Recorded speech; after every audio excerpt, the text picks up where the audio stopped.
2022년 10월 30일 주일, 창조절 9번째 주일이자 말씀 사경의 첫 번째 주일, 해사랑교회 영상 예배 오신 모든 여러분을 환영하고 축복합니다. 오늘의 예배도 찬양하며 우리 어린이부 친구들과 함께 즐겁게 예배 시작을 하려고 합니다. 우리 친구들 함께 즐겁게 찬양합시다.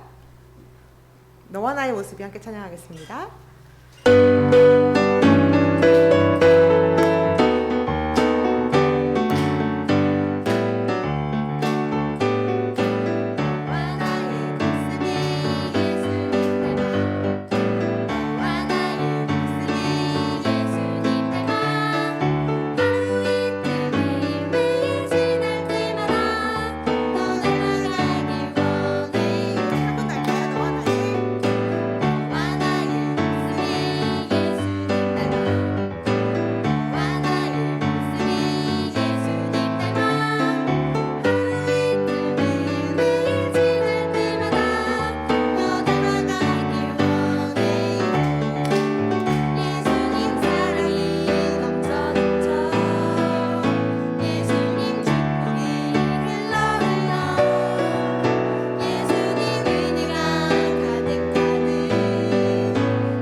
계속해서 바로나 주님께 씩씩하게 찬양하겠습니다.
마지막으로 나는야 주의 어린이 고백하면서 함께 주님께 찬양하겠습니다.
오늘 성경 말씀은 골로새서 3장 23절 말씀입니다.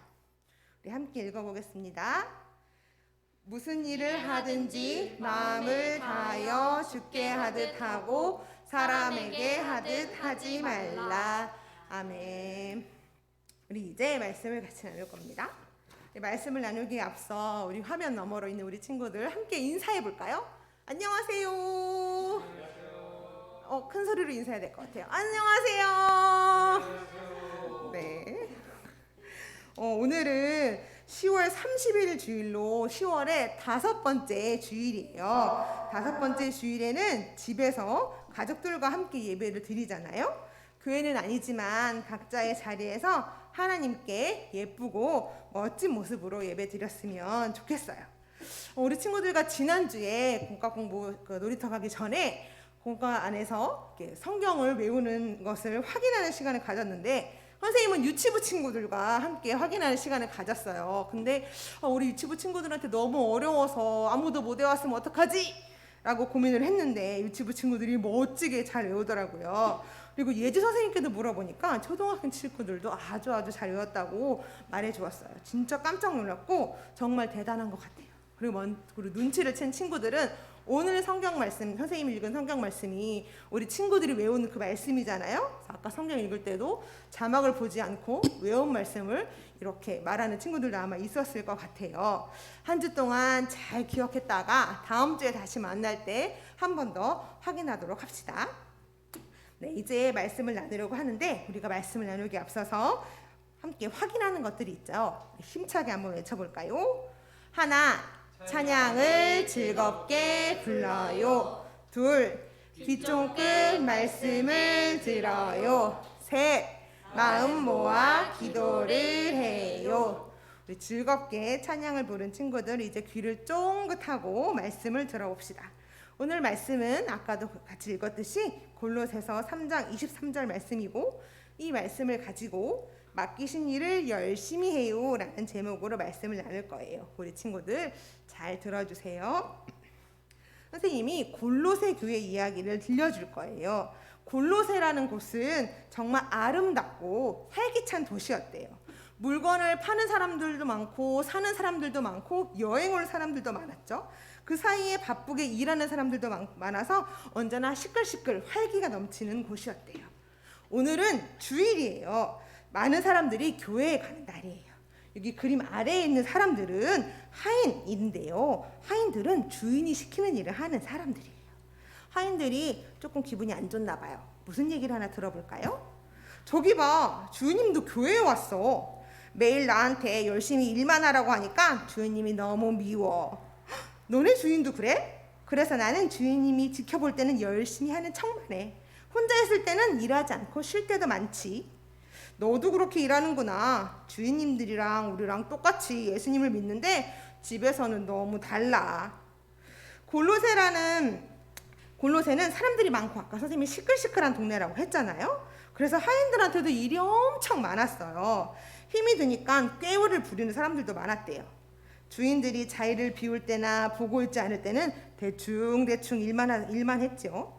일을 못하면 혼이 나기도 했지만 대부분 하인들이 그러고 있는 것 같았어요.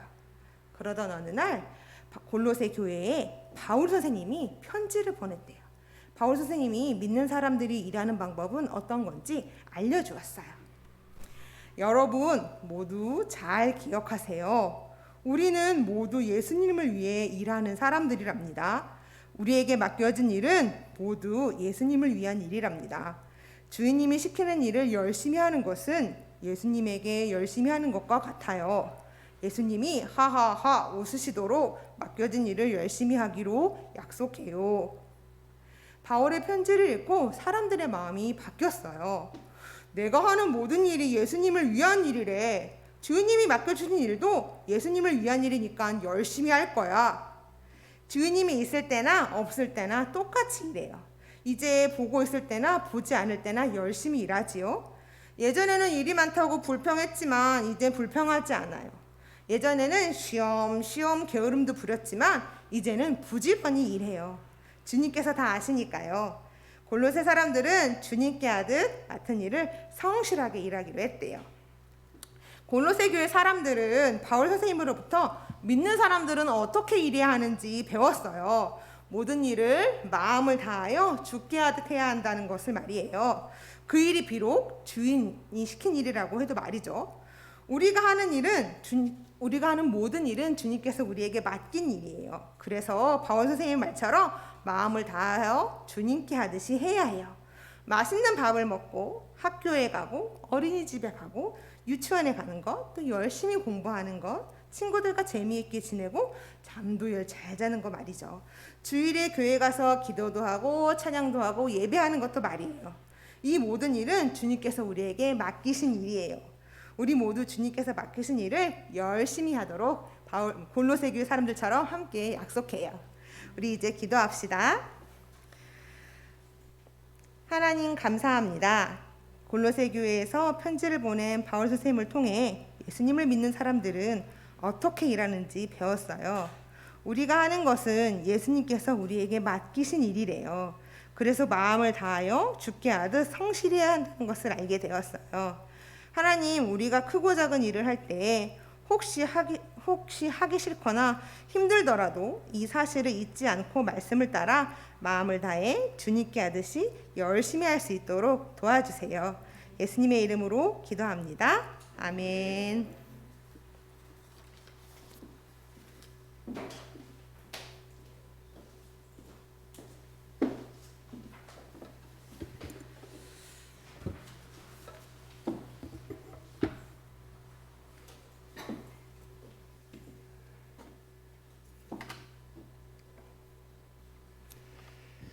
사랑하는 성도 여러분, 이제 우리 성인부 지체들이 하나님 앞에 예배로 나아가는 시간입니다.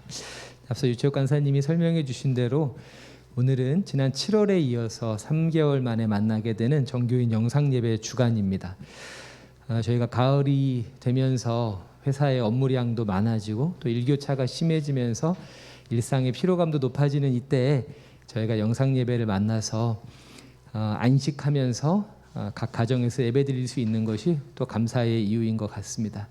하지만 각 가정에서 우리가 안식 가운데 예배드리지만 우리가 마음과 정성을 다해서 또 뜻과 하나님의 성령을 의지해서 살아있는 예배를 드리기 원하고 여러분의 그 각 가정이 예배의 처소가 되기를 원합니다.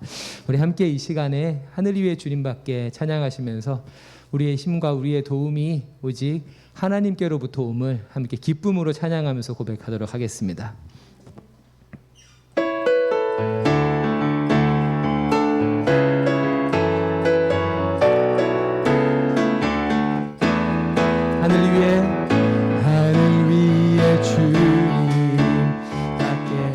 내가 사모할 자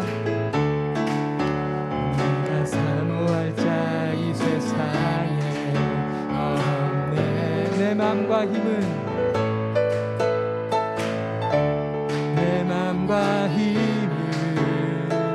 믿을 수 오직 한 가지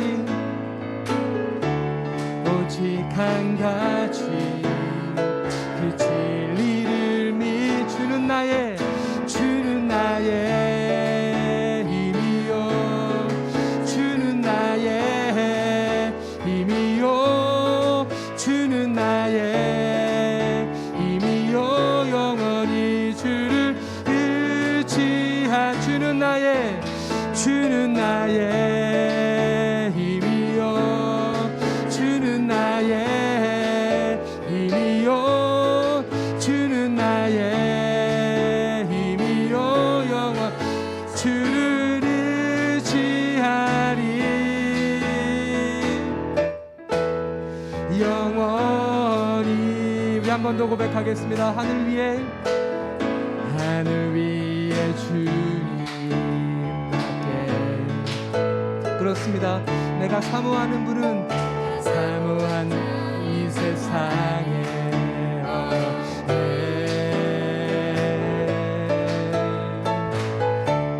내 마음과 힘을 믿을 수 없네. 오직 한 가지 그 진리. 한 번 더 고백합시다. 내 마음과 힘은 믿을 수 없네 믿을 수 없네 오직 한가 주님의 그 진리를 믿네 주는 나의 힘이요 주는 나의 힘이요 주는 나의 힘이요 영원히 주를 의지하리 주는 나의 힘이요 주는 나의 힘이요 주는 나의 힘이요 영원히 주를 의지하 주는 나의 힘이요 주는 나의 힘이요 주는 나의 힘이요 영원히 주를 의리 마지막으로 고백하겠습니다. 주는 나의 힘이요 주는 나의 힘이요 주는 나의 힘이요 영원히 주를 의지하리 영원 우리의 힘과 도움 되시는 주님께 영광의 박수를 드립시다. 아멘. 주님만 의지합니다. 아멘. 아멘. 네, 이 시간에는 새 찬양을 한번 우리가 불러보면서 주님께 영광을 돌리기 원합니다. 하나님의 부르심이라는 고백인데요. 우리 비록 어렵고 낯선 찬양이지만 함께 눈으로 또 귀로 또 입술로 고백하면서 이 고백의 의미를 우리가 마음으로 한번 새겨봤으면 좋겠습니다.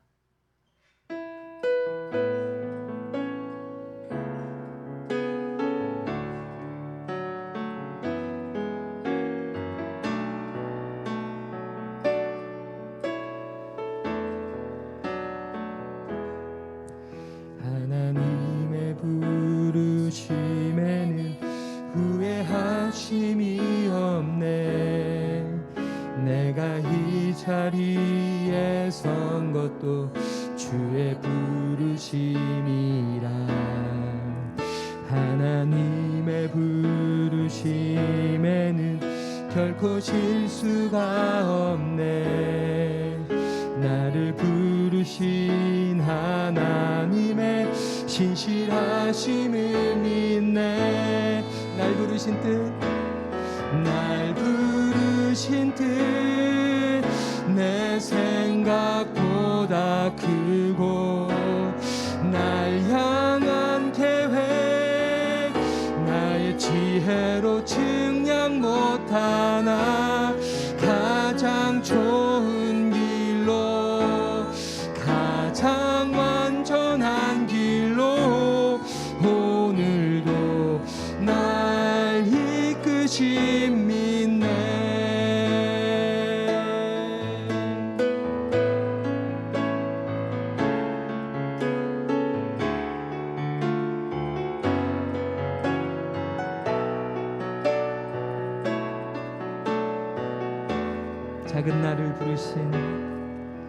작은 나를 부르신 뜻을 나는 알 수 없지만 오직 감사와 순종으로 주의 길을 가리라. 때론 내가 연약해져도 주님 날 도우시니 주의 놀라운 그 계획을 나는 믿으며 살리. 날 부르신 뜻 내 생각보다 크고 날 향한 계획 나의 지혜로 측량 못하나 가장 좋은 길로 가장 완전한 길로 오늘도 날 이끄심 믿네. 날 부르신 뜻 내 생각보다 크고 날 향한 계획 지혜로 측량 못하나 가장 좋은 길로 가장 완전한 길로 오늘도 날이 한 번 더 고백하겠습니다. 날 부르신 뜻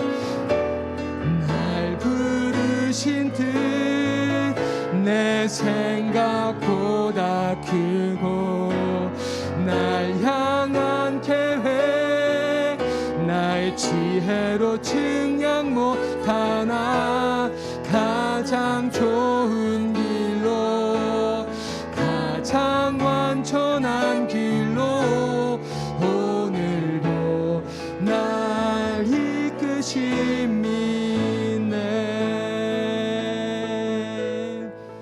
잠시만 이 시간에 기도하면서 하나님 앞에 나아갔으면 좋겠습니다.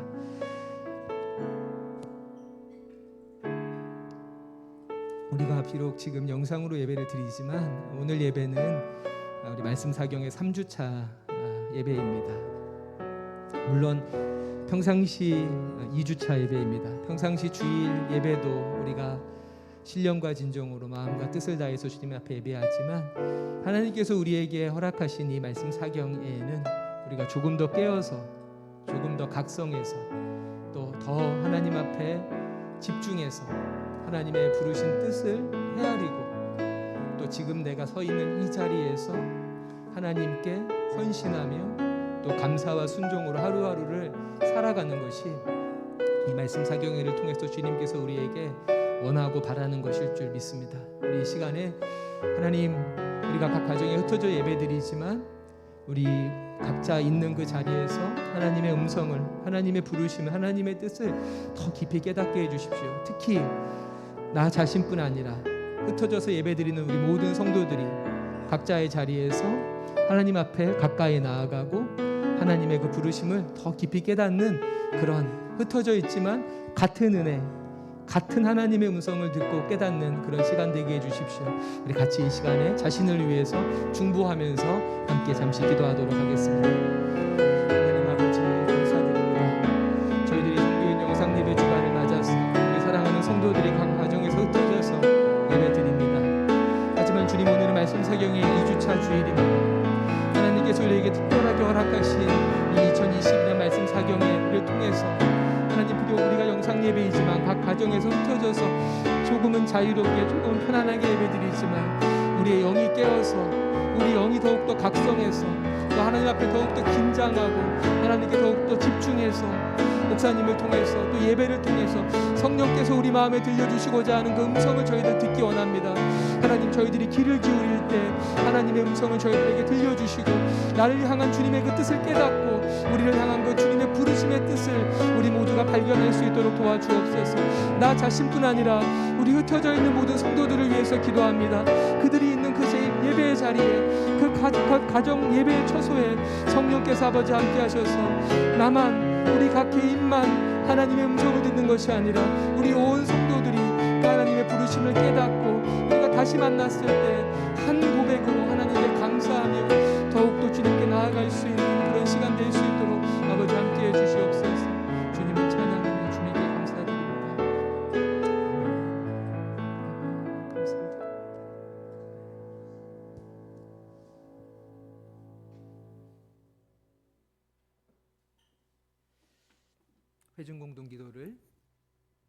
회중 공동 기도를 함께 드리도록 하겠습니다. 인도자 자매들 형제들 다 함께 손으로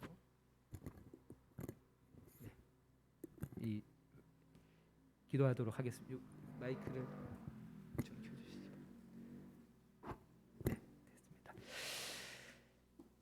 교회라는 복잡한 환경 속에서 우리는 그리스도 안에서 자라며 성숙해집니다.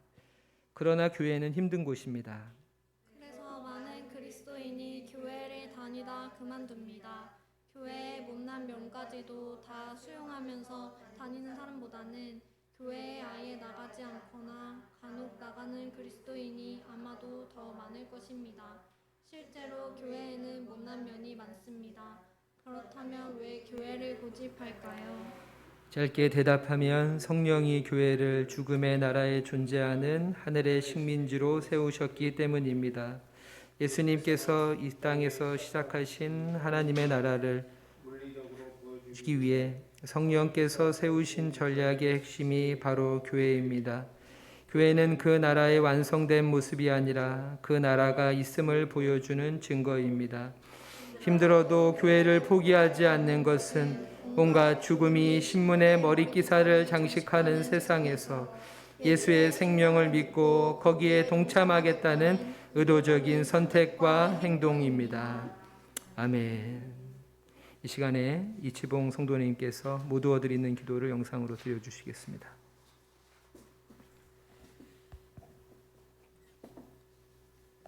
하나님 아버지, 예배의 자리에 함께 할 수 있게 해주셔서 감사합니다. 지난 한 주간 살면서 의도하진 않았지만 주변 사람들을 불편하게 만들거나 잘못된 행동에 대해 회개합니다. 편한 마음과 생각으로 살아갈 수 있도록 도와주세요. 지난주 한 해 동안 베풀어 주신 은혜에 감사하며 추수감사절 예배를 지냈습니다. 남은 올해의 시간도 감사하며 베풀며 살 수 있도록 인도해 주세요. 사경회를 진행 중에 있습니다. 시간을 내는 것이 쉽지 않은데 우선순위를 두고 언제 어디서든 밀리지 않고 잘 읽고 기도할 수 있도록 도와주세요. 사경회를 통해 우리 각자가 주님과 더 친밀한 교제를 하고 더 하나가 되는 새 사람 공동체가 되도록 인도해 주세요. 예배를 위해 기도합니다. 예배를 위해 수고하시는 분들을 위로해 주시고 설교하시는 목사님의 말씀에 성령이 임재할 수 있도록 도와주세요. 마치는 시간까지 함께 해주시길 원하며 이 모든 말씀 살아계신 예수님의 이름으로 기도드립니다. 아멘.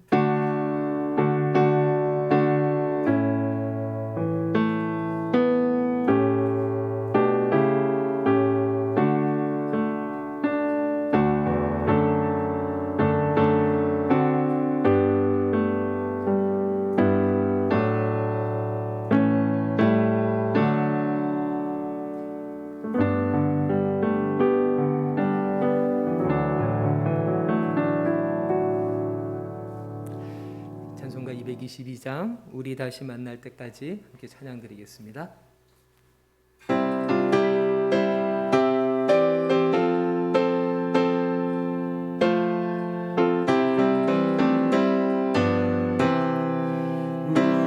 우리 다시 만날 때까지 하나님이 함께 계셔 훈계로서 인도하며 도와주시길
시간에는 하나님 말씀을 함께 봉독하는 시간입니다. 자리 일어나셔서 신약성경 에베소서 2장 19절부터 22절까지 말씀을 한 절씩 교독하시고 마지막 절을 합독하도록 하겠습니다. 그러므로 이제부터 너희는 외인도 아니요 나그네도 아니요 오직 성도들과 동일한 시민이요 하나님의 권속이라. 너희는 사도들과 선지자들의 터 위에 세우심을 입은 자라. 그리스도 예수께서 친히 모퉁이 돌이 되셨느니라. 그의 안에서 건물마다 서로 연결하여 주 안에서 성전이 되어가고 너희도 성령 안에서 하나님이 거하실 처소가 되기 위하여 그리스도 예수 안에서 함께 지어져 가느니라. 아멘.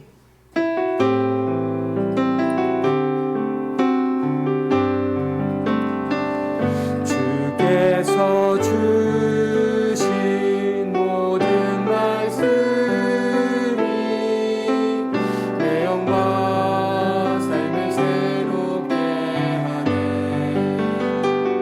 말씀을 듣고 행한 이마다 하늘과 땅의 복을 받네. 자리에 앉으시겠습니다. 앞서 말씀드린 대로 오늘은 말씀 사경의 2주차 주일입니다. 각 가정에서 흩어져 예배드리지만 여러분이 있는 그곳에서 하나님께서 세우신 강사 목사님을 통해서 귀한 주님의 음성을 들려주시길 원합니다. 짧게 오늘 말씀을 전해주실 강사 목사님을 소개해드리겠습니다. 강사 목사님 이름은 박유 외자시고요. 박유 목사님입니다. 저와 함께 충신대 종교교육과를 졸업하고 미국으로 건너가서 사우스 웨스턴 침례교 신학대학원에서 목회학 석사, 기독교 교육학 석사를 받으시고 지금은 같은 학교에서 목회학 박사 과정 중에 있습니다. 달라스에 있는 한인교회 중에서 가장 건강하고 또 가장 이 귀한 사역들을 감당하고 있는 달라스 중앙연합감리교회에서 수석 목사로 사역하고 있습니다. 코로나 때문에 한국에 들어오지 못하다가 오랜만에 들어오는 일정에 또 저희 교회를 방문해 주셔서 말씀 전해 주실 텐데요. 오늘 함께 읽은 에베소서 2장 말씀을 본문으로 해서 함께 완성되어 가는 교회, 함께 완성되어 가는 교회라는 제목으로 말씀 전해 주실 때 성도님들 큰 은혜 받으시길 바랍니다. 우리 비록 함께 모여 있지 못하지만 각 가정에서 목사님 나오실 때 박수로 한번 환영하도록 하겠습니다.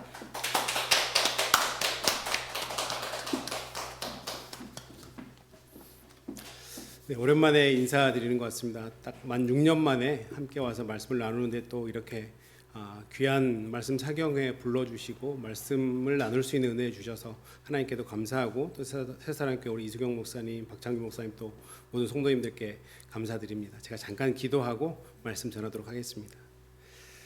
하나님, 오늘도 하나님의 은혜와 섭리 가운데 귀한 말씀 나누게 하시니 감사합니다. 하나님께서 계획하시고 하나님께서 이끄셨사오니 오늘 이 시간 성령 하나님께서 말씀을 전하는 자나 듣는 자나 우리 모두에게 하나님의 음성 듣는 귀한 시간 되게 도와주시고 이 마지막 시대 진리가 무너져가는 시대 속에서 하나님이 원하시는 교회의 모습이 무엇인지 함께 나누고 또 그 말씀을 살아내기 위해 애쓰면서 하나님께 영광 올려드리는 우리 모두가 될 수 있도록 주님 역사하여 주시옵소서. 우리 가운데 그렇게 하실 주님을 기대하며 살아계신 예수님 이름으로 간절히 기도드렸습니다. 아멘. 네, 저는 우리 박창규 목사님께서 설명해 주신 대로 달라스에 있는 중앙연합감리교회에서 행정목사로도 이렇게 계속 섬기고 있고요. 오늘 6년 만에 이렇게 한국에 나왔는데 또 귀한 말씀 나눌 수 있어서 참 감사합니다. 특별히 말씀 사경에 특별히 반석 위에 세운 교회라는 주제로 우리가 어떻게 하면 이 땅 가운데 교회로 잘 살 수 있을까 함께 말씀을 나누고 또 이 말씀 붙잡고 애쓰며 살아갔으면 좋겠습니다. 최근에 제가 어떤 칼럼을 보니까 통계적으로 전 세계 통계적으로 가장 많은 책이 어떤 부류의 책이었냐면 잘 사는 법, 부자 되는 법, 이런 자기계발서가 가장 많이 팔린다고 합니다. 그런데 그 칼럼에서 제 눈을 끌었던 거는 두 번째로 많이 팔리는 주제가 영성에 관한 책들이 전 세계적으로 많이 팔린다는 그 기사를 보고 참 의아하다. 또 요즘 많은 사람들이 21세기는 영성의 시대다 이렇게 얘기하는데 참 사람들이 영성에 관심이 많구나라는 생각을 한 적이 있습니다. 그런데 그 칼럼을 계속 읽다 보니까 제가 한 명의 기독교인으로서 좀 마음이 아팠던 게 영성에 관한 책이 많이 팔리기 때문에 당연히 기독교 서적이 많이 팔릴 줄 알았는데 보니까 불교 서적이 기독교 서적보다 더 많이 팔린다는 그런 통계를 보고 좀 놀래긴 했었습니다. 이 수치를 보고 또 여러분들이 분석을 해주셨는데 왜 이런 일들이 생겨날까라는 분석을 했는데 전에 MIT 대학교의 교수였던 피터 센지라는 분이 이렇게 분석을 했었습니다. 사람들이 신념보다 영적인 삶을 더 원하기 때문에 이런 결과가 나왔다. 조금 어려운 말인데 더 쉽게 말씀을 드리면 불교에 관한 책은 우리 삶의 방식으로 나타나는 반면에 기독교에 관한 책들은 신념 체계로 나타난다 이런 표현을 썼더라고요. 그런데 우리가 기독교라는 또 우리가 기독교인으로서 생각해 보면 과연 이 말이 맞는 말인가? 불교는 실천적으로 사람들에게 비춰지고 기독교는 그냥 개념적으로 그냥 정의되는 그런 종교인가라는 의구심이 들었습니다. 만약에 이 피터 센지 박사의 말처럼 세상 사람들의 눈에 기독교가 그냥 관념적으로 이렇게 비춰졌다면 그것은 원래 기독교의 모습, 교회의 모습과는 좀 다르겠다라는 생각을 했습니다. 왜 그러냐면 우리가 잘 아는 것처럼 사도행전 2장에 보면 초대교회의 모습이 나오는데 사도행전 2장 44절 말미에 보면 어떤 내용들이 나옵니까? 초대교회 교인들이 서로 물건을 통용하고 자기의 소유를 팔아서 힘든 사람들에게 나눠주고 함께 모여서 예배하고 또 음식을 나누는 그 말씀이 우리에게 전해졌는 그 모습을 보면서 이 모습은 어떤 신념 체계의 모습이 아니라 삶의 방식으로 보여졌던 그 모습이 바로 교회의 모습이었고 이것이 기독교의 원래 정신인데 요즘 사람들이 볼 때 그냥 신념 체계의 기독교라고 하는 모습으로 교회라는 모습으로 보여진다면 이건 우리가 뭔가 방향이 분명 잘못 가고 있다 이런 생각이 들었습니다. 특별히 이 사도행전 2장 기록을 찬찬히 살펴보면 말미에 구원받는 백성의 수가 점점 더 늘었다 이렇게 분명히 말씀하고 있죠. 아마도 지금 우리처럼 초대교회 교인들도 많이 전도를 했던 것 같습니다. 그런데 그 사람들의 전도의 방식은 저희처럼 어떤 전도지나 아니면 말로 이렇게 전했던 것이 아니라 그들의 삶의 방식으로 하나님의 말씀을 전했다는 것을 알 수 있고 그 삶의 모습을 통해서 많은 사람들이 새로운 어떤 삶의 모습을 보면서 나도 한번 하나님 믿어봐야겠다, 예수를 그리스도로 고백해봐야겠다라고 하는 그런 믿는 자들이 많이 늘어났다는 사실을 말씀을 통해서 우리가 볼 수 있는 것이죠. 그렇게 새로운 삶의 방식을 신선하게 나누다 보니까 그것이 복음을 전하는 능력이 되었다라는 것입니다. 만약에 어떤 사람이 우리에게 찾아와서 정말 당신이 믿는 하나님이 살아계십니까? 라고 물어보면 어떻게 대답하시겠습니까? 나를 보고도 못 믿겠냐고, 내 삶을 보고도 못 믿겠냐고 그렇게 대답하실 수 있으면 굉장히 잘하시는 겁니다. 그런데 우리가 그렇게 대답하기에는 뭔가 주저주저 한다라면 하나님이 원하시는 그 교회로서의 모습은 우리 속에도 아직 없다고 할 수 있는 것이죠. 우리에게 바로 이런 모습이 좀 약한 것 같습니다.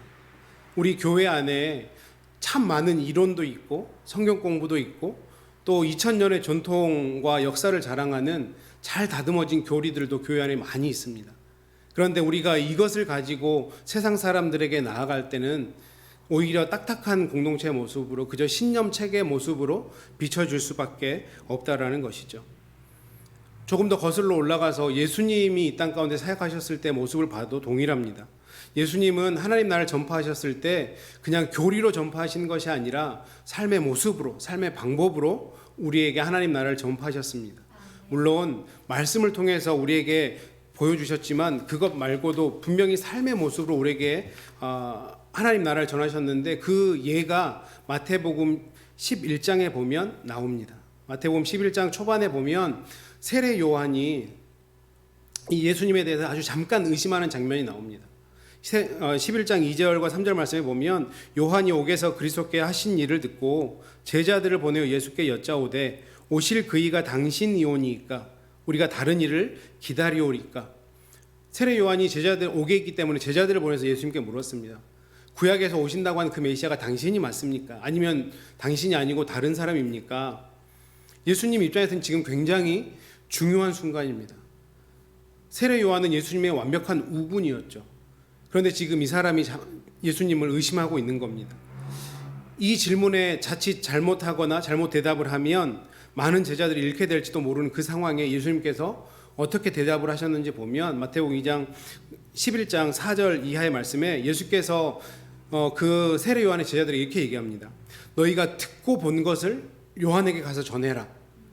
눈먼 자가 보게 되고 앉은뱅이가 일어나게 되고 귀머거리들이 듣게 되고 죽은 자가 살아나고 귀신 들린 자가 귀신을 내어 쫓고 또 가난한 자들에게 복음이 전해지는 그 모습을 너희가 보았지 않느냐?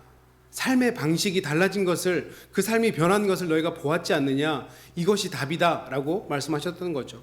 그 세례 요한의 질문에 예수님이 구약을 펴놓고 교리로 대답하지 않으셨어요.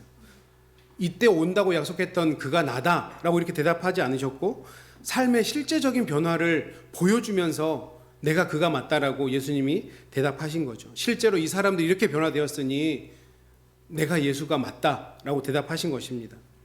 그렇다면 오늘날 이 땅의 교회는 어떤 모습을 회복해야 될까요? 예수님께서도 삶의 방식을 강조하는 그 본을 우리에게 보여주셨고 초대교회가 태동했을 때도 삶의 본이 되는 모습으로 많은 사람들에게 복음을 전했습니다. 그런데 오늘날의 교회가 여전히 그 모습으로 많은 사람들에게 복음을 전하고 있는지 아니면 우리끼리만 좋은 교회는 아닌지 한번 우리의 모습을 말씀을 토대로 잘 살펴볼 필요가 있습니다. 그렇기 때문에 오늘날 복음 전파의 책임을 지는 이 교회가 당면한 과제는 제가 볼 때는 이 삶의 방식으로 보여줄 수 있는 우리의 신앙, 이 모습을 회복해야 된다라고 저는 생각을 합니다. 세상 사람들이 안타깝지만 교회 다니는 사람들을 말만 잘하는 사람으로 조롱하는 그런 시대를 우리가 살고 있습니다. 삶으로 보여주지 않고 말로 모든 걸 다 해결해버리는 그런 사람들이 믿는 사람들이다, 교회다라고 얘기하는 안타까운 시대를 우리가 살아가고 있죠. 이런 시대 속에서 교회가 다시 빛과 소금의 역할을 감당하기 위해서 이른바 교회가 이론과 논리를 세우는 종교가 아니라 생활이 변하고 삶의 능력이 나타나는 신앙 공동체로 변화되어야 된다. 이것이 오늘날 우리에게 주는 하나님의 사명일 것입니다. 교회는 삶의 방식을 추구하는 공동체, 정말 신념 체계로 그냥 그렇게 전하는 공동체가 아니라 누군가의 삶을 변화시키고 그리고 그런 새로운 삶의 방식을 통해서 죽어가는 영혼들을 살리고 아파하고 힘들어하는 영혼들을 세워낼 수 있는 그 공동체가 돼야 되는 것이 교회의 본 모습이다. 그리고 우리가 그 모습으로 나아가기 위해서 실천적으로 어떻게 해야 되는지 세 가지의 모습을 오늘 함께 나누기를 원합니다. 우리가 그렇게 삶의 방식을 추구하는 새로운 신념책, 새로운 삶의 방향을 추구하는 공동체가 되기 위해서 첫 번째는 하나 되는 공동체를 지향해야 된다라고 하는 것입니다. 오늘 본문 말씀 19절에 보면 그러므로 이제부터 너희는 외인도 아니요 나그네도 아니요 오직 성도들과 동일한 시민이요 하나님의 권속이라 이렇게 말씀하고 있습니다. 이 말씀을 이해하기 위해서는 이 당시 에베소 교회 우리가 상태 배경을 잘 알 필요가 있는데요. 예수님이 승천하시고 난 후에 약 30년이 지난 시점입니다. 그 전에는 유대인들이 본인만 크리스찬인 줄 알았는데, 본인만 하나님의 백성인 줄 알았는데 예수님의 가르침을 통해서 이 구원은 모든 족속들에게, 그들이 흔히 개나 돼지로 여겼던, 동물처럼 여겼던 이방인들에게도 구원이 있고 복음이 필요한 거다라는 사실을 깨달았고, 그래서 이제 이 에베소 교회 안에는 유대인들도 있고 이방인들도 있던 그런 상황입니다. 그런데 사도 바울이 지금 이렇게 너희가 외인도 아니고 나그네도 아니고 오직 성도들과 동일한 시민이요 하나님의 권속이라 이렇게 권면한 이유는 뭘까요? 여기서 너희는 이방인들을 뜻하는 겁니다. 너희가 그저 그런 나그네가 아니다, 동일한 권속이요 동일한 시민이다 라고 얘기하는 것은 이 교회 안에 여전히 이방인 크리스찬들이 들어와 있는데 그런 분파를 가르고 또 하나님의 백성이 아니라는 식의 시선이 존재했다라고 하는 것을 보여주는 것이죠. 여전히 그 이방인들 크리스찬의 마음 가운데 열등감이 존재했던 것입니다. 그렇게 유대인들에게 지탄받아왔던 그 상처가 그 마음 가운데 남아 있었습니다. 그래서 사도 바울이 에베소 교인들에게 다시 한번 강조하고 있는 것이죠. 너희가 외인도 아니고 나그네도 아니다. 하나님의 동일한 권속이다. 하나님의 동일한 아들이요 딸이다. 이렇게 말씀하고 있는 것입니다. 이 말씀을 구현해낼 수 있는 주체는 누구일까요? 그냥 이 말씀에 감사해서 이방인 크리스찬들이 그래 나는 이제 하나님의 백성이다 그 마음만으로 되는 것이 아니라 원래는 기득권자였던 유대인들이 먼저 이방인들에게 다가가야 되고 그들이 그렇게 처음에 무시했던 그런 것들을 사과해야 되고 양보해야 되는 노력이 필요하다는 사실을 사도 바울은 이 에베소 교인들에게 특별히 유대인 크리스찬들에게 말씀하고 있는 것입니다. 오늘날 교회는 이방인도 없고 나그네도 없는 공동체일까요? 우리가 속한 교회는 어떤 것 같습니까? 정말 모두가 그렇게 가족 공동체로서의 동일한 사랑을 느끼고 있을까요? 안타깝게도 아닌 모습이 우리 교회 안에 보이는 것 같습니다. 이 당시 에베소 교인들 가운데 우월의식을 가지고 있었던 이 유대인 크리스찬처럼 교회 안에도 어찌 보면 내가 이 교회에 오래됐다고, 오래 다녔다고, 신앙생활을 오래 했다고, 내가 직분을 가졌다고 내 마음 가운데 은연중에 가지고 있는 우월의식 때문에 교회에 새로 오신 분들, 또 아직 적응하지 못하시는 분들, 이런 분들에게 마음의 상처가 되고 또 그들이 교회 속으로 더 들어오는데 오히려 방해가 되는 그런 모습들이 교회 안에도 남아있는 것 같습니다. 제가 섬기고 있는 달라스 중앙연합 감리교회에서도 이런 모습이 보여서 참 마음이 많이 아픕니다. 지금 미국 교회는 한국보다는 훨씬 더 빨리 팬데믹이 종료되고 있는 것 같습니다. 저희 교회에서는 벌써 이제 식사도 같이 하고요. 예배 후에 지금 그렇게 하고 있어서 예배 끝나고 식사하는 체육관 자리에 가보면 늘 안타까운 모습 중에 하나가 새로 오신 분들이 가끔 식사를 하러 가셨는데 두리번 거릴 때가 있습니다. 그런데 그럼에도 불구하고 그동안 친하게 지내와왔던 그런 분들이 그 테이블을 차지하고 그들끼리 얘기하고 있는 모습을 보면서 저 부분은 조금 더 우리가 신앙적으로 더 개선되어야 되고 더 노력했으면 좋겠다. 오히려 어떨 때는 내가 맡은 자리에 누군가 올까봐 두려워하는 그런 모습까지 보이는 모습을 보면서 우리가 더 성장해야 되는구나, 우리가 더 노력해야 되는구나 이런 생각을 하게 되는 것 같습니다. 물론 제가 아마도 목회자가 아니었으면 저 또한 그랬을지 모르겠어요. 누군가 새로운 사람이 나오면 그분들에게 먼저 웃음을 보이고 다가가는 것이 결코 쉬운 일은 아닙니다. 그런데 우리가 신앙인이라면, 하나님의 사랑을 받은 사람이라면 당연히 그 의무와 책임이 우리에게 있다라는 사실을 반드시 기억해야 되는 것입니다. 우리가 하나 되기 위해서는 어떻게 해야 됩니까? 가진 자가 없는 자 편에 서줘야 됩니다.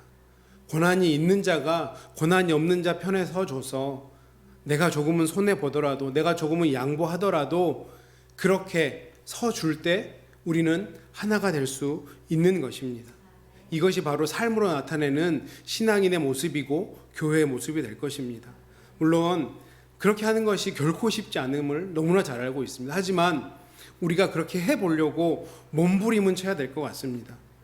그 결과 에베소서 2장 13절에서 이제는 전에 멀리 있던 너희가 예수 그리스도 안에서 그리스도의 피로 가까워졌느니라. 적어도 에베소 교회는 그런 몸부림이 있었다라는 거예요. 그리고 예수 그리스도의 피로 가까워졌다, 하나가 됐다, 이렇게 고백하고 있는 것입니다. 우리가 진정한 교회 모습을 회복하기 위해서 가장 먼저 해야 될 것은 하나됨을 회복하는 것입니다. 그리고 그 하나됨을 회복하기 위해서는 누군가는 먼저 양보해야 되고 누군가는 먼저 손해를 봐야 그 하나됨을 이룩할 수 있다는 사실을 반드시 기억하시면서 나는 우리 교회를 하나 되게 하는 사람인가 한번 말씀으로 다시 한번 곰곰이 생각해 보시고 그 하나됨을 이룩하기 위해 정말 노력하시는, 기도하시는 저와 여러분 되시기를 주님의 이름으로 축원합니다. 두 번째로 우리가 이렇게 삶의 방식을 보여주는 교회, 뭔가 누군가에게 영향을 끼치는 교회가 되기 위해서는 예수님의 공동체, 예수님 중심의 공동체를 지향해야 된다는 것입니다. 왜 그러냐면 오늘 본문이 우리에게 말씀하고 있는 바로는 예수님이 교회의 기초가 되기 때문입니다. 오늘 에베소서 2장 20절 말씀을 다시 한번 보시면 너희는 사도들과 선지자들의 터 위에 세우심을 입은 자라 그리스도 예수께서 친히 모퉁이 돌이 되셨느니라 이렇게 말씀하고 있습니다. 여기서 사도 바울이 예수 그리스도께서 모퉁이 돌이 되셨다라고 고백하고 있습니다. 모퉁이 돌을 이해하기 위해서는 그 당시의 건축 구조를 좀 우리가 알아야 될 필요가 있는데요. 그 당시 건축할 때 이 모퉁이 돌은 바닥에 있는 돌과 기둥 삼는 돌의 모든 하중을 받는 그런 돌입니다. 그리고 건축 외면과 내면을 이렇게 나눠지지 않게 받쳐주는 돌이 모퉁이 돌이라고 합니다. 그렇기 때문에 건물의 모든 하중을 받고 있는 돌이 모퉁이 돌이고 이 모퉁이 돌이 빠지면 그 건물은 무너질 수밖에 없는 구조입니다. 이것이 사도 바울이 이렇게 우리에게 표현했는데 무슨 의미일까요? 교회라고 하는 것은 정교한 교리나 또 설교를 굉장히 잘하는 목사의 열정이나 또 정말 충성되게 헌신하는 성도의 열심으로 지탱되는 공동체가 아니라는 것입니다. 모든 하중을 다 받아야 되는 모퉁이돌 되시는 예수 그리스도의 희생으로 유지되는 공동체가 바로 이 교회 공동체라는 것을 사도 바울이 우리에게 말씀해주고 있는 것이죠. 따라서 우리가 교회 공동체라고 하면 그 공동체 안에 예수님이 보여야 됩니다. 아주 뛰어난 목회자가 보여서도 안 되고요. 정말 최선을 다해서 헌신하는 성도가 보여서도 안 됩니다. 오직 누군가 이 교회에 왔을 때 이 교회는 예수님 중심의 공동체구나. 예수님이 이 교회 가운데 함께 하시는구나. 예수님이 주인 되시고 예수님이 모퉁이돌 되시는구나. 이것을 보여줄 수 있는 공동체가 되어야 된다는 것이죠. 그런 관점에서 우리의 교회를 우리가 지금 하고 있는 사역을 한번 잘 살펴봤으면 좋겠습니다. 정말 우리 교회가 섬기고 있는 그 모든 일들이 예수님을 드러내고 있는가? 예수님께서 원하시는 사역인가? 누가 봐도 우리 교회는 예수님이 가장 먼저 보이는가? 이것을 우리가 점검해 봐야 된다는 것이죠. 앞에서 제가 교회가 교회되기 위해서 하나됨을 이루어야 된다고 말씀드렸습니다. 그런데 생각해 보면 이 하나됨을 이룰 실력이 사실 우리에게는 없습니다. 오늘 앞에서 제가 잠깐 읽어드렸지만 에베소서 2장 13절에서 하나 될 수 있는 능력은 예수 그리스도의 피로 하나 될 수 있다라고 사도 바울이 분명하게 말씀하고 있는 것이죠. 만약에 교회가 하나 될 수 있는데 함께 모여서 운동하고 교제하고 또 피크닉 가고 이런 걸로 하나 된다면 저는 매주 운동하고 매주 피크닉 가고 매주 교제할 수 있습니다. 이런 것으로 교회가 하나만 될 수 있다면 왜 못하겠습니까? 그런데 그런 것으로 하나 되지 않더라고요. 오직 예수 그리스도의 피, 예수 그리스도 중심으로 모일 때 우리가 하나 될 수 있는 것입니다. 에베소서 2장 16절 말씀에도 마찬가지로 또 십자가로 이 둘을 한 몸으로 하나님과 화목하게 하심이라 원수된 것을 십자가로 소멸하셨다. 원수된 것을 소멸할 수 있는 것은 십자가의 능력밖에 없는 거예요. 십자가의 보혈의 능력밖에 없는 겁니다. 주님의 십자가의 능력이 아니고서는 그 원수된 것을 풀 능력이 없다는 거죠. 에베소 교회가 이방인 성도들과 유대인 성도들이 한 공동체를 이루었던 것처럼 오늘날 교회에도 참 다양한 사람들이 모여 있습니다. 특별히 우리가 지금 살아가고 있는 시대는 정말 더 개인화되어가는 그런 시대를 살아가고 있습니다. 이럴 때 공동체성을 강조한다는 것은 굉장히 어려운 일이고 어떤 사람들이 보기에는 무의미해 보일 수도 있습니다. 그런데 교회는 공동체성이 있어야 되는 그런 모임이 바로 교회입니다. 그런데 이것을 이루기 위해서는 우리의 능력이 아니라 우리의 힘이 아니라 오직 예수 그리스도 중심으로 모였을 때 그분의 보혈의 은혜를 의지하고 모였을 때 모든 원수된 것을 소멸하시는 그분의 은혜를 통해서 그분의 능력을 통해서 우리가 하나 될 수 있다라는 것이죠. 여기서 우리가 한 가지 반드시 기억해야 되는 것은 오늘 본문 20절 말씀에 그리스도 예수께서 친히 모퉁이돌이 되셨다 이렇게 말씀하고 있는데요.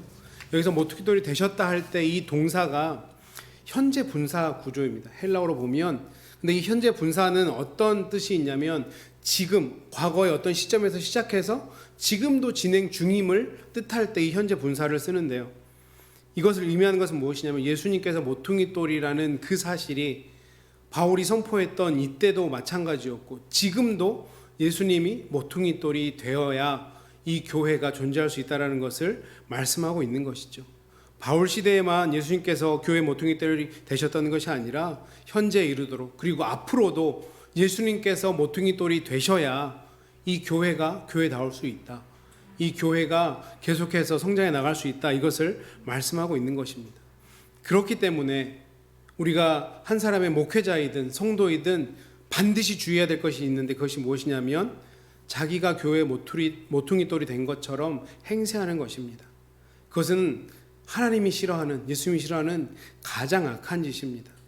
우리 모두는 이 사실을 반드시 명심해야 됩니다. 아무리 유능한 목사도, 아무리 유능한 전도사도, 아무리 헌신을 많이 하는 평신도도 오직 자기가 드러나면 안 되고 하나님만, 예수님만 드러나는 그 마음을 잃지 말아야 되는 것입니다.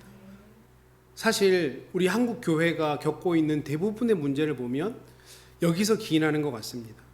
교회가 목사 한 사람에게 집중하다가 실족하게 되고 또 믿음을 잃어버리게 되는 안타까운 경우들을 너무 많이 봅니다. 왜 그렇습니까? 예수님이 모퉁이 돌이 되셔야 되는데 유능하다고, 설교 잘한다고, 능력 있다고 그 사람이 모퉁이 돌인 것처럼 그렇게 교회 안에서 행세를 하다 보니 결국에는 그 사람이 무너졌을 때, 그 사람이 넘어졌을 때 온 공동체가 무너져 버리고 마는 것이죠.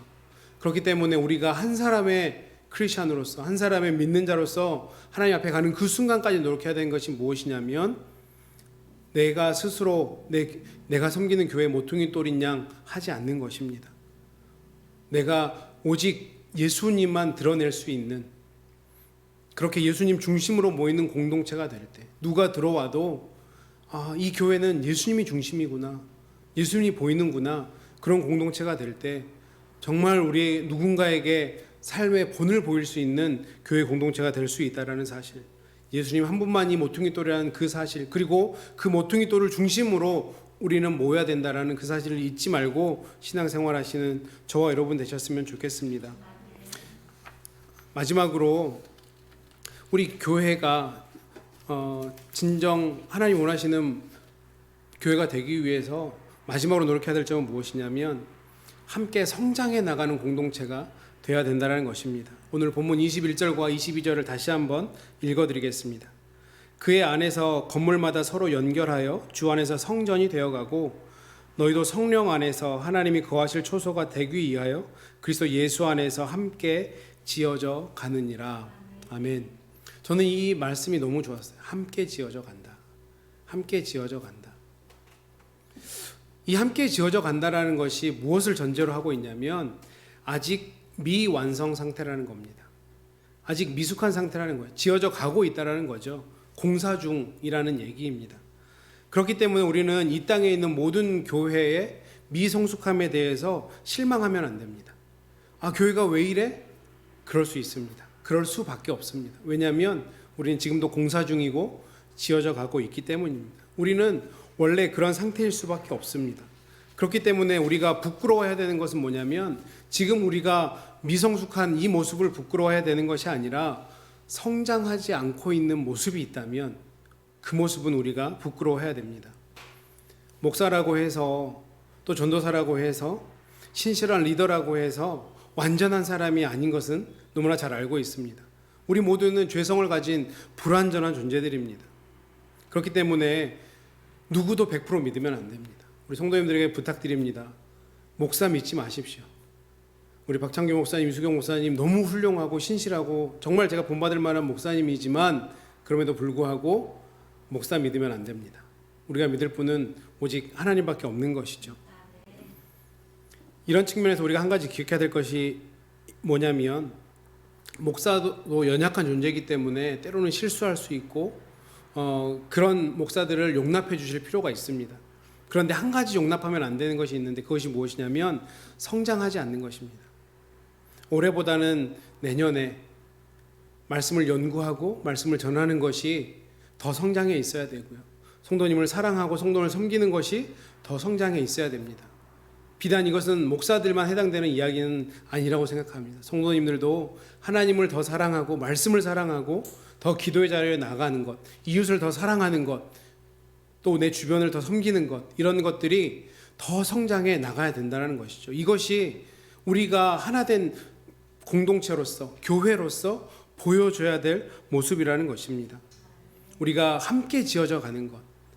그렇기 때문에 아직은 미완성이기 때문에 내 주변에 있는 어떤 성도가, 내 주변에 있는 누군가가 여전히 미숙할 수 있습니다.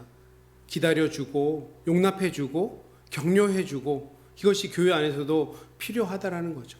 그렇게 우리가 교회 안에서 섬겨가고 세워갈 때 함께 성장해 나가는 것, 그것이 얼마나 큰 기쁨입니까? 우리가 사랑하는 자녀들이 어렸을 때부터 계속해서 조금씩 자라가는 그 모습을 보는 것이 우리에게, 부모된 우리에게 얼마나 큰 기쁨인지 우리는 너무나 잘 알고 있습니다. 아이들을 보면 정말 귀여울 나이가 있죠. 아장아장 걷기 시작할 때부터 말 잘 못하지만 처음 아빠, 엄마 이런 얘기할 때는 너무 이쁩니다. 그리고 나서 흔히 얘기하는 미운 6살, 미운 7살 되면 그때 이쁨은 다 사라지고 과연 이 아이를 내가 낳았나 라는 생각을 할 때도 있습니다.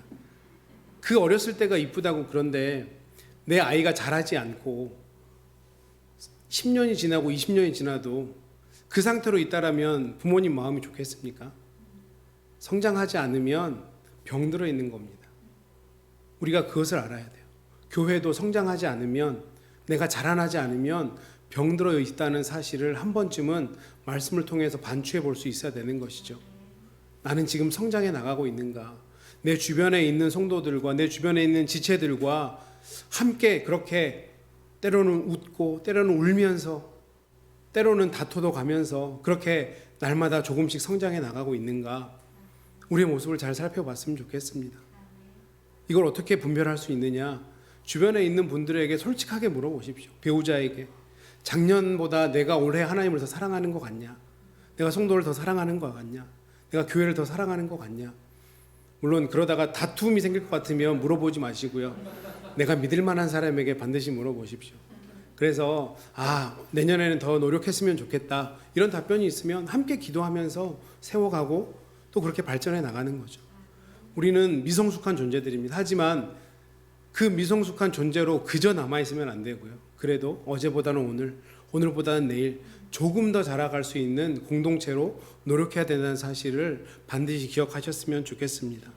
그래서 이방인처럼 초라한 사람들이지만 그들이 공동체 안에 들어왔을 때 그들을 섬기고 세우고 하나 되는 공동체를 만들고 예수님 중심의 공동체를 만들고 서로 정말 그렇게 자라가는, 함께 성장해 나가는 공동체를 만든다면 그 모습을 통해서 이 시대의 대안이 될 수 있는 교회가 될 것이고, 누군가의 삶을 변화시킬 수 있는 초대 교회와 같은 예수님의 마음을 흡족하게 하는 공동체가 될 거라고 저는 믿습니다.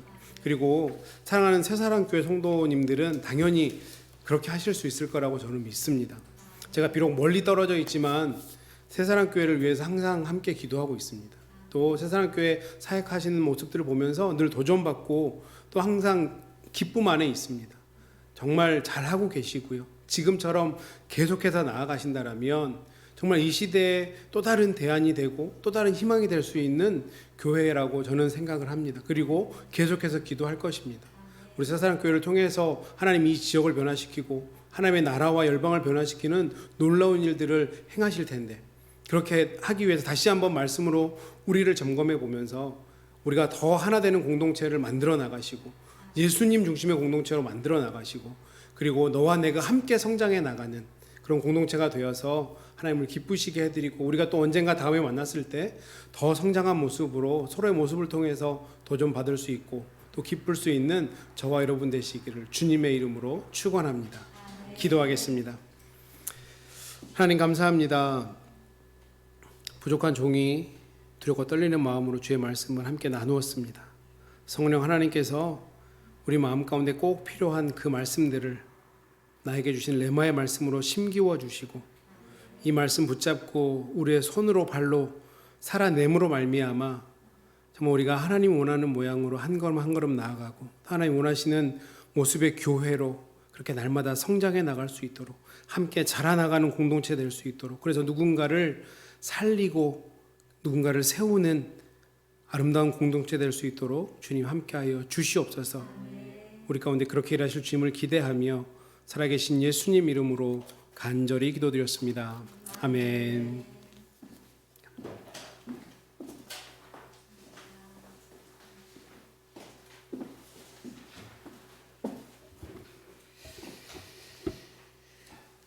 귀한 말씀 감사드립니다.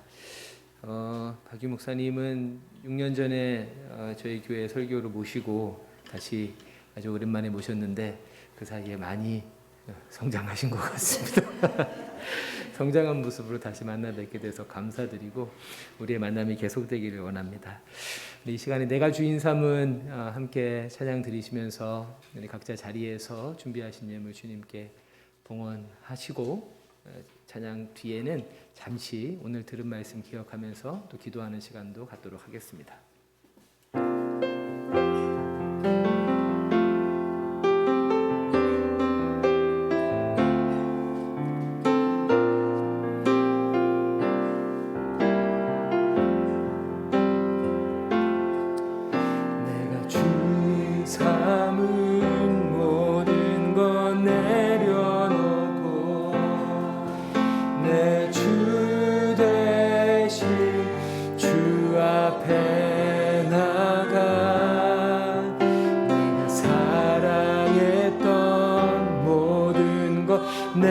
내려놓고 주님만 사랑해.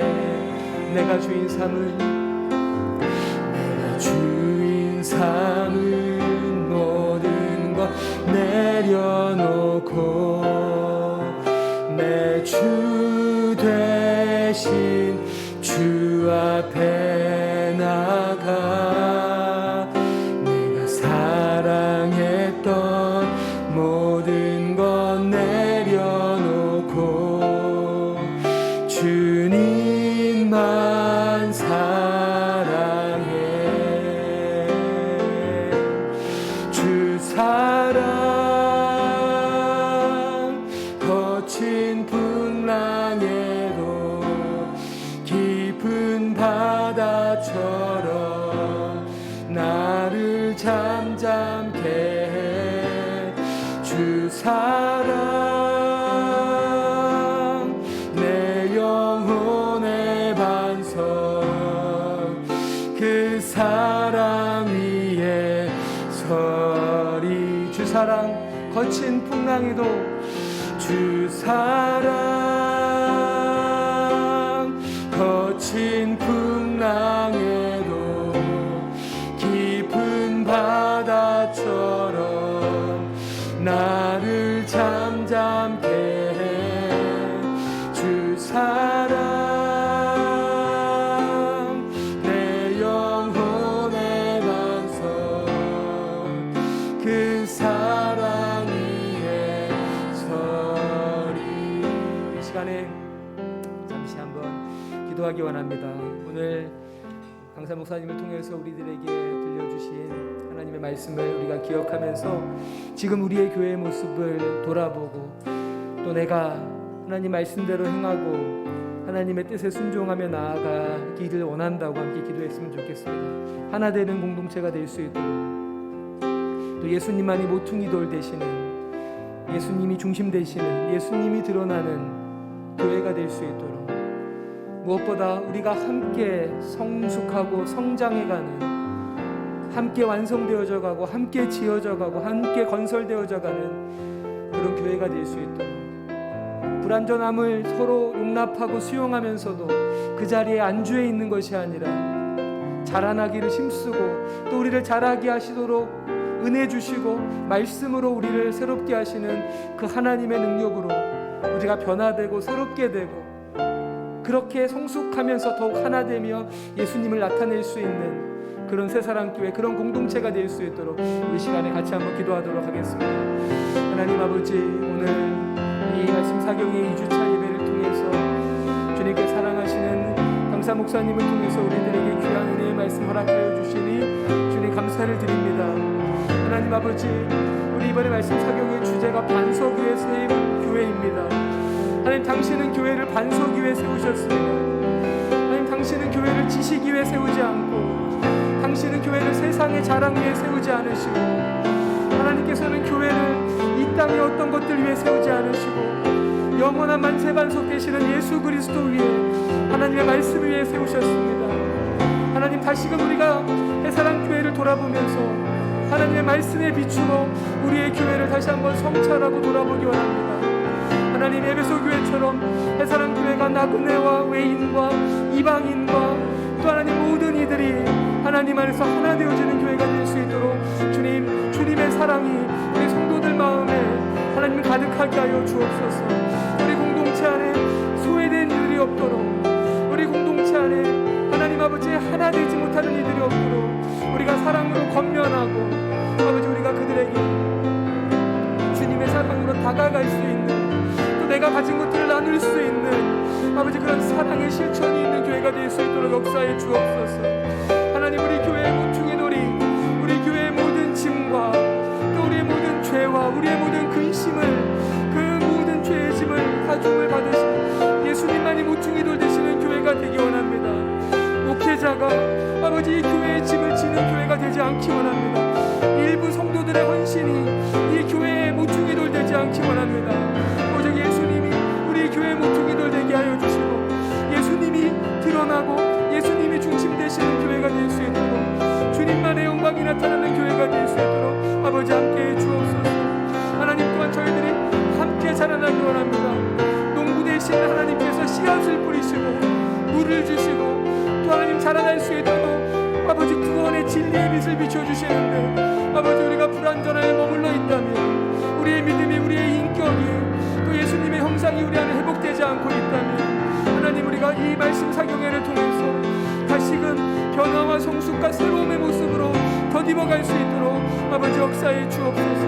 그렇게 우리가 함께 자라나고 함께 성숙하고 아버지 그렇게 우리를 교회로 부르신 그 부르심의 뜻을 우리 지역사회 가운데 이루어갈 수 있도록 하나님의 영광을 나타내고 복음의 능력을 나타내는 교회가 될 수 있도록 아버지 도와주시고 아버지 함께하여 주시옵소서.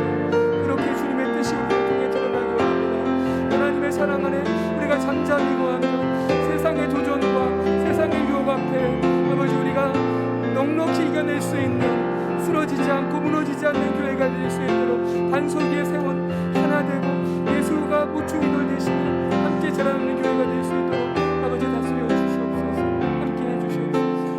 감사드립니다. 사랑해 주시옵소서. 이수경 목사님께서 봉헌기도와 축도로 예배를 마무리해 주시겠습니다.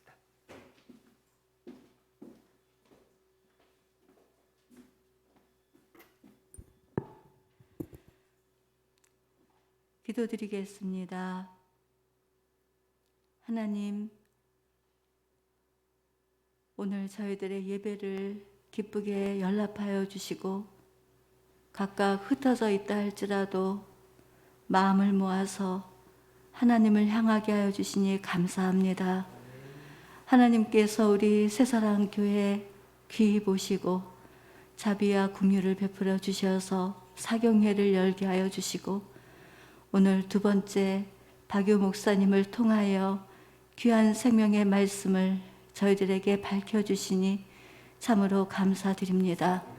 하나님 아버지 말씀 앞에 우리들의 속사람을 돌아보며 하나님 아버지 우리가 이 새사랑교회를 세워감에 있어서 하나가 되는 교회가 되어야 할 텐데 예수 그리스도로부터 받은 은혜, 그 은혜 안에서 하나님 저희 모두가 하나가 되게 하여 주옵소서. 사람의 행위를 보는 것이 아니라 순전하신 하나님의 사랑인 십자가를 저희들 안에 공급하여 주셔서 그 안에서 화목한 우리 모습이 되도록 축복하여 주옵소서. 하나님 아버지, 우리 새사랑교회 주인은 오직 예수님이십니다. 예수님이 이 교회의 모퉁이돌이 되셨습니다. 그 십자가 위에 이 터를 세우시고 믿음의 반석 같은 교회로 하나님이 붙들어 주셨습니다. 하나님, 오직 예수님만을 드러낼 수 있는 교회 공동체가 되도록 함께하여 주시옵소서.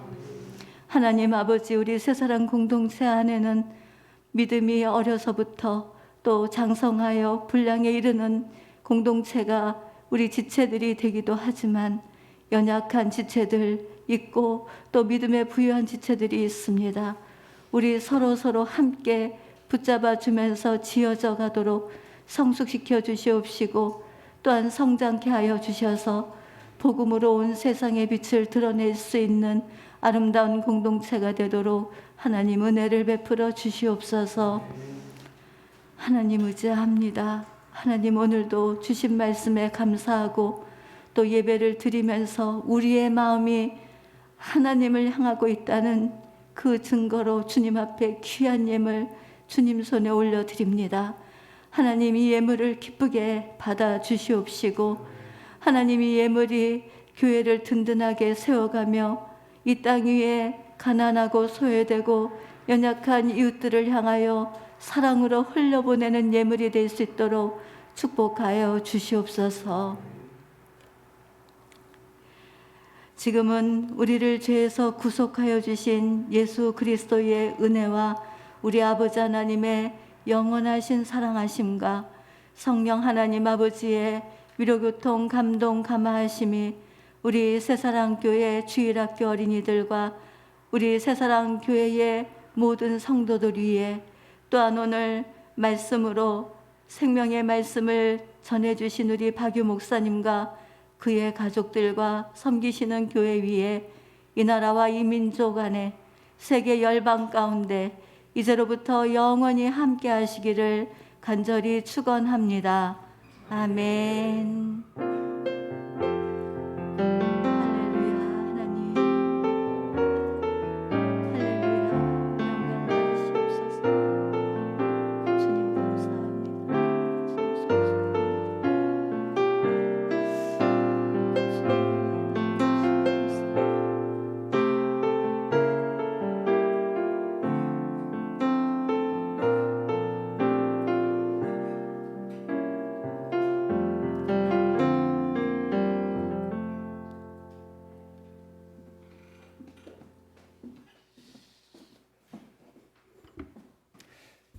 공동체 소식을 짧게 전해드리도록 하겠습니다. 2022년 10월 30일 창조절 9번째 주일 새사랑교회 영상예배 함께해 주시는 모든 분들 사랑하고 축복합니다. 우리 함께 예배드리는 가족들 또 그 자녀들에게 함께 예배함이 기쁨입니다. 이렇게 한번 축복하도록 하겠습니다. 함께 예배함이 축복입니다. 기쁨입니다. 오늘 말씀 사경의 2주차에도 큰 은혜 주신 하나님께 감사드립니다. 특별히 멀리 미국에서 오셔서 말씀 전해주신 박유 목사님 진심으로 감사드립니다. 우리 한번 목사님께 감사의 박수 드리도록 할까요?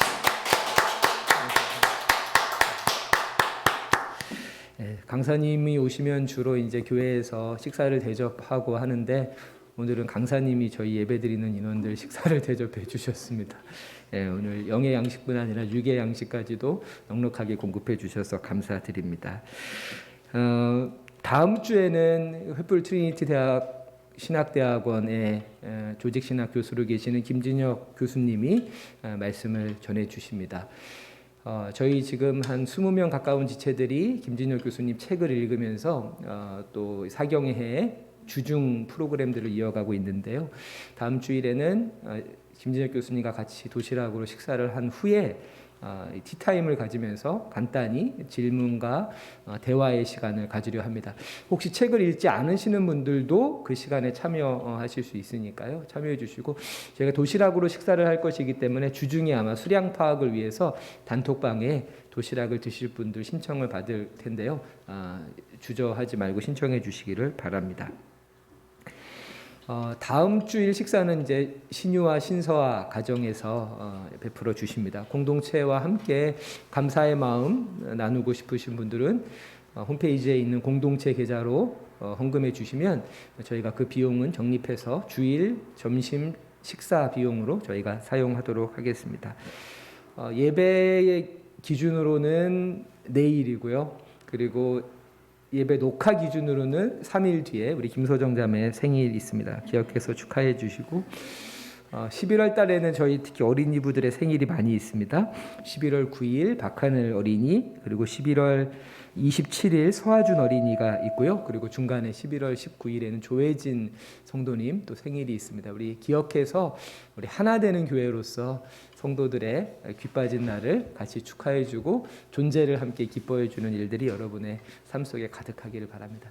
예배를 마치도록 하겠습니다. 한 주도 건강하게 지내시고 또 새 달 11월 달 잘 맞이하셔서 다음 주에 더 좋은 모습으로 성장한 모습으로 만나도록 하겠습니다. 감사합니다.